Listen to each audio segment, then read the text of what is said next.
ಇವತ್ತಿನ ರೆಸಿಪಿ ಮಂಗಳೂರು ಉಡುಪಿ ಕಡೆ ಸಾಮಾನ್ಯವಾಗಿ ಮಾಡುವಂತಹ ಒಂದು ಆರೋಗ್ಯಕರವಾದ ಹಾಗೂ ರುಚಿಕರವಾದ ಸೈಡ್ ಡಿಶ್. ಯಾವಾಗಲೂ ನಾವು ಮಾಡುವ ಅಡುಗೆ ಇದೆಯಲ್ಲ ಆರೋಗ್ಯಕರವಾಗಿರಬೇಕು ಹಾಗೂ ತುಂಬ ಸುಲಭದಲ್ಲಿ ಸಹ ತಯಾರಾಗಬೇಕು, ಜೊತೆಗೆ ಎಲ್ಲರೂ ಸಹ ಇಷ್ಟಪಡುವಂತಿರಬೇಕು. ಇವತ್ತು ಇವೆಲ್ಲ ಸರಿ ಹೊಂದುವಂತಹ ಒಂದು ಯಮ್ಮಿಯಾದ ಹೆಲ್ದಿಯಾದ ರೆಸಿಪಿ ಕೆಂಪು ಅರಿವೆ ಸೊಪ್ಪಿನ ಸಾಸಿವೆಯನ್ನು ನಿಮ್ಮ ಜೊತೆ ಶೇರ್ ಮಾಡ್ತಾ ಇದ್ದೇನೆ. ಅನ್ನದ ಜೊತೆಗೆ ಒಳ್ಳೆ ಕಾಂಬಿನೇಷನ್ ಆದ ಈ ರೆಸಿಪಿ ತುಂಬ ಕಡಿಮೆ ಇಂಗ್ರೀಡಿಯೆಂಟ್ ಬಳಸಿ ಸುಲಭವಾಗಿ ತಯಾರಿಸಬಹುದು. ನಮಸ್ತೆ ಸ್ನೇಹಿತರೆ, ನಿಧಿ ಅಡುಗೆಗೆ ನಿಮಗೆಲ್ಲರಿಗೂ ಸ್ವಾಗತ. ಹಾಗೆ ರೆಸಿಪಿ ಇಷ್ಟವಾದರೆ ವಿಡಿಯೋಕ್ಕೆ ಲೈಕ್ ಕೊಡುವುದರ ಜೊತೆಗೆ ಚಾನಲನ್ನು ಸಬ್ಸ್ಕ್ರೈಬ್ ಮಾಡಿ. ನಾನಿಲ್ಲಿ 1 ಕಟ್ಟಷ್ಟು ಕೆಂಪು ಅರಿವೆ ಸೊಪ್ಪನ್ನು ಒಳ್ಳೆ ಮಾಡಿ ತೊಳೆದು ದಂಟು ಸಮೇತ ಸಣ್ಣಗೆ ಕಟ್ ಮಾಡಿಟ್ಟಿದ್ದೇನೆ. ಎಷ್ಟು ಸಣ್ಣಗೆ ಕಟ್ ಮಾಡಲಿಕ್ಕೆ ಸಾಧ್ಯವೋ ಅಷ್ಟು ಸಣ್ಣಗೆ ಇದನ್ನು ತುಂಡು ಮಾಡಿಡಬೇಕು. ಇದನ್ನೀಗ ಬೇಯಿಸಲಿಕ್ಕಿದೆ, ಹಾಗಾಗಿ ಕಡಾಯಿಯನ್ನು ಗ್ಯಾಸಲ್ಲಿಟ್ಟು ಫ್ಲೇಮ್ ಆನ್ ಮಾಡಿ 2 ಸ್ಪೂನಷ್ಟು ಎಣ್ಣೆಯನ್ನು ಸೇರಿಸುವ. ಇಲ್ಲಿ ಎಣ್ಣೆ ಬಿಸಿಯಾದ ತಕ್ಷಣ ಕಟ್ ಮಾಡಿದ ಸೊಪ್ಪನ್ನು ಇದರಲ್ಲಿ ಸೇರಿಸಿ ಮೀಡಿಯಂ ಫ್ಲೇಮಲ್ಲಿ ಇದನ್ನು ಹುರ್ಕೊಳ್ಬೇಕು. ಇದಕ್ಕೆ ಹುರಿಯುವಾಗ ಒಂದಿಷ್ಟು ನೀರನ್ನು ನಾವು ಸೇರಿಸಬಾರ್ದು. ಎಣ್ಣೆಯಲ್ಲೇ ಈ ಸೊಪ್ಪು 2 ರಿಂದ 3 ನಿಮಿಷ ಹುರಿದಾದ ಮೇಲೆ ಗ್ಯಾಸ್ ಫ್ಲೇಮನ್ನು ಲೋ ಮಾಡಿ ಲಿಡ್ ಮುಚ್ಚಿದನ್ನು ಬೇಯಿಸಬೇಕು. ಸೊಪ್ಪಿನಲ್ಲಿ ನೀರಿನಂಶ ಇರುವುದರಿಂದ ಆ ನೀರಲ್ಲಿ ಇದು ಚೆನ್ನಾಗಿ ಸಾಫ್ಟ್ ಆಗಬೇಕು. ನೆಕ್ಸ್ಟ್ ಈಗ ಇದರ ಮಸಾಲೆಗೆ ಕೆಲವು ಸಾಮಗ್ರಿಗಳನ್ನು ಮಿಕ್ಸಿ ಜಾರಲ್ಲಿ ಸೇರಿಸ್ತಾ ಇದ್ದೇನೆ. ಇದಕ್ಕೆ ಅರ್ಧ ತೆಂಗಿನಕಾಯಿಯ ತುರಿಯನ್ನು ನಾನು ಬಳಸ್ತಾ ಇದ್ದೇನೆ. ಮೊದಲಿಗೆ ಇದನ್ನು ಜಾರಲ್ಲಿ ಸೇರಿಸುವ.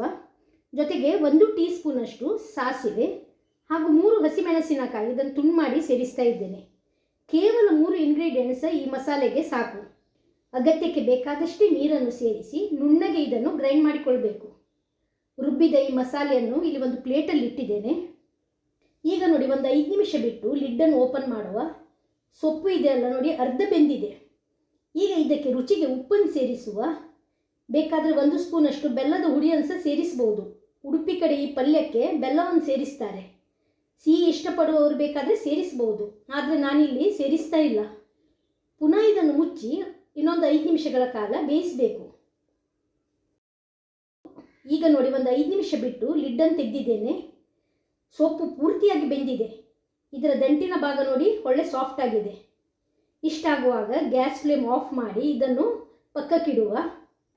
ಈಗ ಇದನ್ನು ನೋಡಿ ಮಿಕ್ಸಿಂಗ್ ಬೌಲಿಗೆ ಸೇರಿಸಿದ್ದೇನೆ. ಇದಕ್ಕೀಗ ಆಗಲೇ ರುಬ್ಬಿದ ಮಸಾಲೆಯನ್ನು ಸೇರಿಸುವ. ಜೊತೆಗೆ ಅರ್ಧ ಕಪ್ಪಷ್ಟು ಮೊಸರನ್ನು ಸಹ ಸೇರಿಸುವ. ಮೊಸರು ಹುಳಿಯಾಗಿರಬಾರ್ದು. ಇವೆರಡನ್ನು ಚೆನ್ನಾಗಿ ಸೊಪ್ಪಿನ ಜೊತೆಗೆ ಬೆರೆಸಿಕೊಳ್ಳುವ. ಮಸಾಲೆ, ಸೊಪ್ಪು ಹಾಗೂ ಮೊಸರು ಒಳ್ಳೆ ಬೆರಿಬೇಕು. ಇದಕ್ಕೆ ನೀರು ಸ್ವಲ್ಪ ಕಡಿಮೆ ಇದೆ, ಹಾಗಾಗಿ ನಾನು ಪುನಃ ಅರ್ಧ ಕಪ್ಪಷ್ಟು ನೀರನ್ನು ಸೇರಿಸ್ತಾ ಇದ್ದೇನೆ. ಇದನ್ನಿಲ್ಲಿ ಪುನಃ ನಾವು ಕುದಿಸ್ಲಿಕ್ಕಿಲ್ಲ, ಕೇವಲ ಮಸಾಲೆ ಮೊಸರಿನ ಜೊತೆಗೆ ಇದನ್ನು ಸೇರಿಸಿದ್ರಾಯಿತು. ನೆಕ್ಸ್ಟ್ ಈಗ ಇದರ ಒಗ್ಗರಣೆಗೆ ತಯಾರು ಮಾಡೋಣ. ಒಗ್ಗರಣೆಯ ಚಿಕ್ಕ ಪ್ಯಾನಲ್ಲಿ 1 ಸ್ಪೂನಷ್ಟು ಎಣ್ಣೆಯನ್ನು ಸೇರಿಸಿದ್ದೇನೆ. ಬಿಸಿಯಾದ ತಕ್ಷಣ ಅರ್ಧ ಸ್ಪೂನಷ್ಟು ಸಾಸಿವೆ, ಅಷ್ಟೇ ಪ್ರಮಾಣದ ಉದ್ದಿನ ಬೇಳೆಯನ್ನು ಸೇರಿಸಿ ಹುರ್ಕೊಳ್ಬೇಕು. ಸಾಸಿವೆ ಇಲ್ಲಿ ಸಿಡಿಯಲು ಪ್ರಾರಂಭವಾಗಿದೆ. ಉದ್ದಿನ ಬೇಳೆ ಒಳ್ಳೆ ಫ್ರೈ ಆಗಿ ಘಮ ಬರ್ತಾ ಇದೆ. ಈಗ ಇದರಲ್ಲಿ ಸ್ವಲ್ಪ ಕರಿಬೇವಿನ ಎಲೆಯನ್ನು ಸಹ ಸೇರಿಸುವ. ಒಗ್ಗರಣೆಯಲ್ಲಿ ಎಲೆಗಳನ್ನು ಚೆನ್ನಾಗಿ ಹುರಿಬೇಕು, ಕ್ರಿಸ್ಪ್ ಆಗಬೇಕು.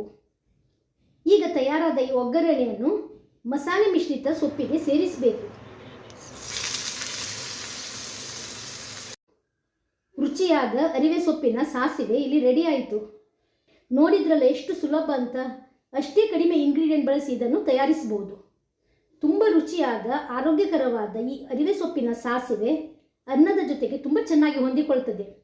ಮಧ್ಯಾಹ್ನದ ಊಟಕ್ಕೆ ಈ ತಂಪಾದ ಅರಿವೆ ಸಾಸಿವೆ ಇದೆಯಲ್ಲ, ಹೇಳಿ ಮಾಡಿದಂಥ ರೆಸಿಪಿ. ಟ್ರೈ ಮಾಡಿ ಹೇಗಾಗಿದೆ ಅಂತ ನಿಮ್ಮ ಫೀಡ್ಬ್ಯಾಕನ್ನು ಕಮೆಂಟ್ ಸೆಕ್ಷನಲ್ಲಿ ತಿಳಿಸಿ.